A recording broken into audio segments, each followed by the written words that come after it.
નમસ્કાર વાલા વિદ્યાર્થી મિત્રો, સ્વાગત છે તમારું। આજે વાત કરીશું ધોરણ 4માં મિત્રો ગુજરાતી વિષયની તારીખ 6/4/2026ના રોજ 40 ગુણનું આપણી વાર્ષિક પરીક્ષાનું પેપર લેવામાં આવનાર છે। તેનું આપણે આ વિડીયોમાં સચોટ સોલ્યુશન કરીશું। વિદ્યાર્થી મિત્રો, વિડીયોની શરૂઆત કરીએ તેના પહેલાં ખાસ ચેનલમાં નવા હોય તો ચેનલને પણ અવશ્ય સબસ્ક્રાઈબ કરી વિડીયોને લાઇક અને શેર કરવાનું ન ભૂલતા। મિત્રો, આપણું જે પેપર તારીખ 6/4/2026 સોમવારના રોજ આવનાર છે ગુજરાતી વિષયનું, તે તમારું પેપર તમારે પ્રશ્નપત્રની અંદર જ લખવાનું રહેશે। પ્રશ્ન નંબર 1ની વાત કરીશું। નીચે આપેલા પ્રશ્નોના જવાબ લખવાના છે, જેમાં પહેલો પ્રશ્ન છે, બાવો કોણ બન્યું છે? તો બાવો બચ્ચું બન્યો છે। બીજું, ફ્રીજમાં ઠંડી કોને લાગે છે? તો પૂરા વાક્યમાં આપણે જવાબ લખીશું, ફ્રીજમાં ઠંડી ટામેટાને લાગે છે। 3. દડો લેવા નદીમાં કોણ ગયું? તો દડો લેવા નદીમાં કૃષ્ણ ગયા। 4. ખેતરમાં વાવણી કોણ કરે છે? તો ખેતરમાં વાવણી ખેડૂત કરે છે।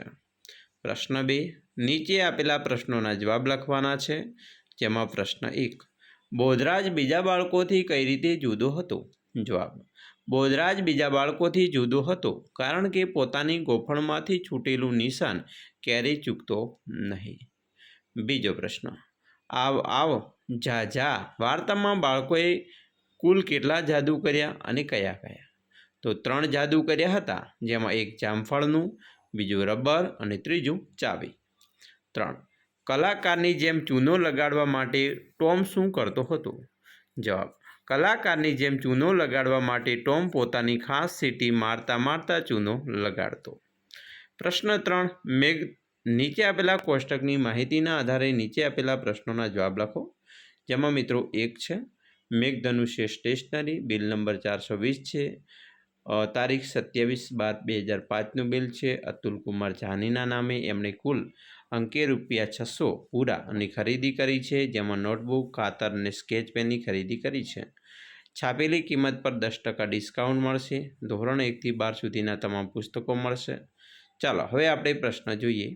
1, સ્ટેશનરીનું નામ શું છે? તો અહીં આપણે આગળ જોયું, મેઘધનુષ્ય સ્ટેશનરી। સ્ટેશનરી કયા નંબરની દુકાન છે એ પણ આપણે આગળ જોયું, સ્ટેશનરી દુકાન નંબર 5 છે। 3, અતુલભાઈએ કઈ કઈ વસ્તુ ખરીદી છે? તો આપણે વાત કરી નોટબુક, ખાતરની, સ્કેચ પેનની, તો એમણે એ વસ્તુ ખરીદી છે। 4, ગ્રાહકનો બિલ નંબર કયો છે? તો 420। અને 5, બિલની કુલ રકમ કેટલી છે, એટલે કે કેટલા રૂપિયાની ખરીદી કરી છે? તો આપણે વાત કરી છે જે 600 રૂપિયાની ખરીદી એમણે કરી છે। પ્રશ્ન 4, કૌંસમાંથી યોગ્ય શબ્દ પસંદ કરી ખલિયા પૂર્ણ કરવાની છે, જેમાં પહેલી ખલિયા છે, બપોરે વરસાદનું એક ઝાપટું ખલિયા ગયું તો પડી ગયું। બીજું, ખલિયા પ્રિય વાનગીનું નામ શું છે? તો તમારી પ્રિય વાનગીનું નામ શું છે? 3, અંજની માતાને રસોઈ બનાવવાનો સમય થયો હતો। 4, મહેશ અને રોનક ખેતરની શેઢે ફરી રહ્યા છે।